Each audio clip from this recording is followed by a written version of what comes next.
This is the Sabbath School lesson for the third quarter 2020. Lesson 13 for September 19 to 25, ready for teaching on the 26th of September, A Step in Faith, read by Dr. Percy Harrold. Friday, September 25. From Testimonies for the Church, Volume 9, page 116 and 117, we have this comment.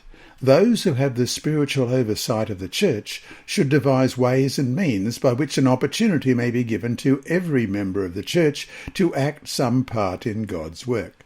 Too often in the past, this has not been done.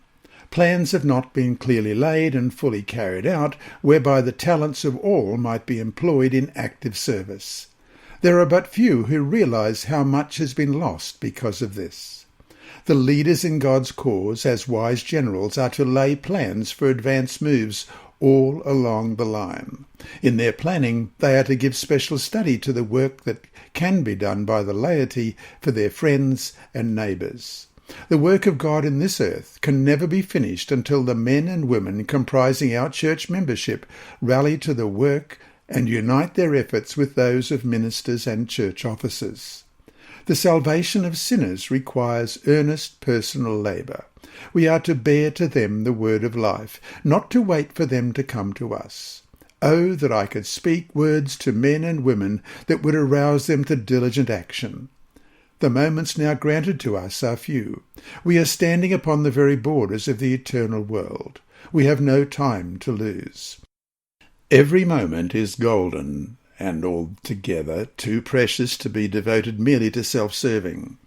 Who will seek God earnestly and from him draw strength and grace to be his faithful workers in the missionary field?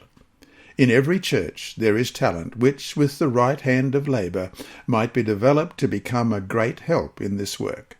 That which is needed now for the upbuilding of our churches is the nice work of wise labourers to discern and develop talent in the church, talent that can be educated for the Master's use. End of quote. And that brings us to our 4 discussion questions for this week. 1. What is the main thought of the Ellen G. White quote above? What impact can it have on your personal witnessing and your church's outreach? 2. How is genuine love always manifested?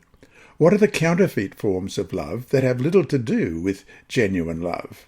3. In class, talk about the sacrifices that people have made for the Lord, including the loss of life.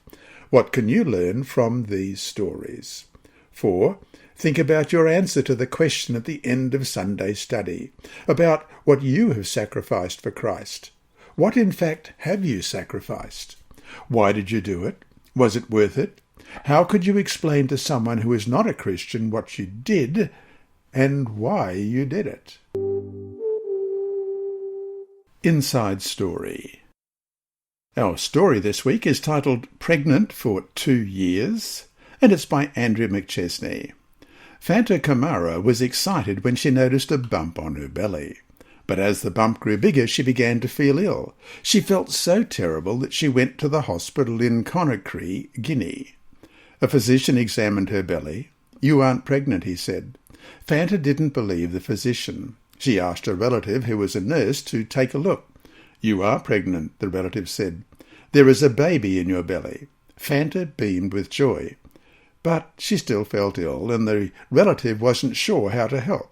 She went to another hospital. "You aren't pregnant," the physician said. Fanta visited a third hospital. "You are pregnant," the physician said, but he didn't know how to help. As the weeks passed, Fanta's health worsened. She could barely walk. 5 months after Fanta noticed the bump on her belly, a stranger appeared in her bedroom. He had the feet and legs of a man, but the chest and face of a leopard. She was scared. "You will not have this child in your belly," the stranger said, and turning, seemed to walk out through the bedroom wall. The next night, the stranger again appeared in the bedroom. "You will not have that child in your belly," he said. Every night he visited Fanta. A year passed, 2 years. As the 3rd year started, Fanta was still pregnant and miserable. Then she remembered Tranquil Fascinadumero. She had ignored him because he was the only Christian in their neighbourhood, but now she was desperate. After hearing her story, Tranquil, a global mission pioneer, prayed and fasted for 3 days, asking God for wisdom. Then he went to Fanta and opened his Bible, read Ephesians 6:12, "For we do not wrestle against flesh and blood, but against principalities, against powers, against the rulers of the darkness of this age, against spiritual hosts of wickedness in the heavenly places." He spoke to unseen spiritual hosts in the house. "All evil spirits who do not confess the name of Jesus Christ, leave immediately in the name of Jesus Christ," he said. Turning to Fanta, he said, "If you see that evil spirit again, just command it to leave in the name of Jesus." That night, Fanta was lying in bed when the evil spirit appeared. Before he could speak, she said, "Leave in the name of Jesus Christ." The evil spirit immediately disappeared in a cloud of smoke, never to return. 3 days later, Fanta gave birth to a healthy baby girl. "I believe in Jesus now," Fanta said. And there's a photo of Fanta here with her baby. Thank you for your 13th Sabbath offering that will help people in Guinea and elsewhere in the West Central Africa Division on the Advent-band learn Ministries about YouTube Jesus. channel. Please subscribe and click the bell icon to be alerted whenever we upload new videos. So, until we meet him in the clouds, may God continue to bless you. This lesson was read by Dr. Percy Harrold for Christian Services for the Blind and Hearing Impaired, Christian Record Services for the Blind, the Sabbath School Department, and Hope Channel. You can also listen on the official Sabbath School 4 app and the Apple iTunes app, Sabbath School with Percy Harrold. Remember, God is always faithful.